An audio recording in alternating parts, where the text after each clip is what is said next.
Op basisschool De Lier in Merselo was de ANWB te gast voor een verkeersles. Leerlingen uit alle groepen gingen op hun eigen manier aan de slag met verkeersveiligheid.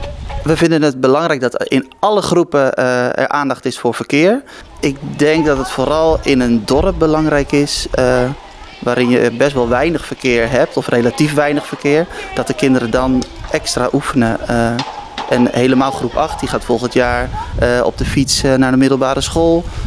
En oefenen kan natuurlijk nooit kwaad. En ANWB heeft een supermooi aanbod voor alle verschillende groepen. De kleuters, groep 1-2, die krijgen een onderdeel toet-toet in speellokaal. Leren ze over veilig gordelgebruik, verkeersdeelnemers, herkennen verkeersgeluiden. Hebben een opgaande leerlijn en dan gaan ze daarna, als we elke 2 jaar komen, naar groep 3-4, krijgen ze onderdeel blik en klik. Hebben levensgrote materialen meegenomen, zebrapad, verkeerslicht, geparkeerde auto's.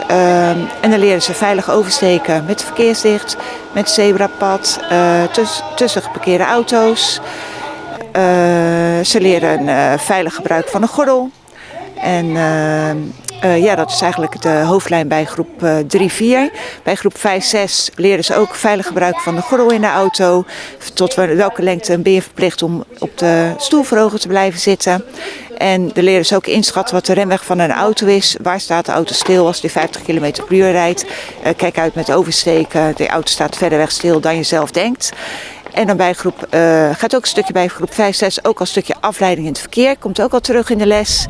En bij groep 7-8 gaat het ook over afleiding in het verkeer. En dan hebben ze het ook over vaardigheid op de fiets.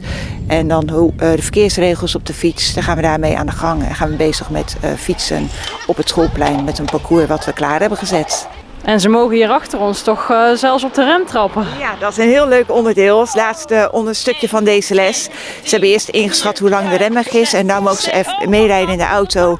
En dan gaan de auto ongeveer 20, 30 km per uur rijden. En dan hebben ze een eigen rempedaal. En dan mogen ze dus remmen. En dan ervaren ze wat het doet met als je noodstop maakt. Wat er gebeurt met de gordel. En dan ervaren ze ook van als die gordel niet goed zou zitten.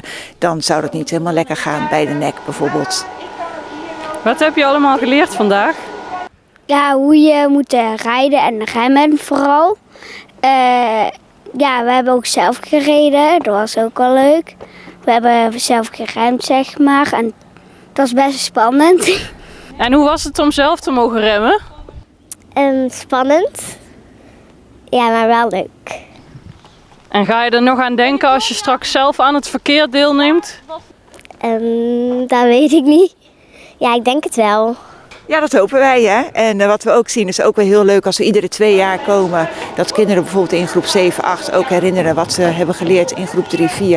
Met het gele autootje, wat ook een heel leuk onderdeel is. Dat herinneren ze zich dan, dus hartstikke leuk. Dus het heeft wel impact, het praktische gedeelte.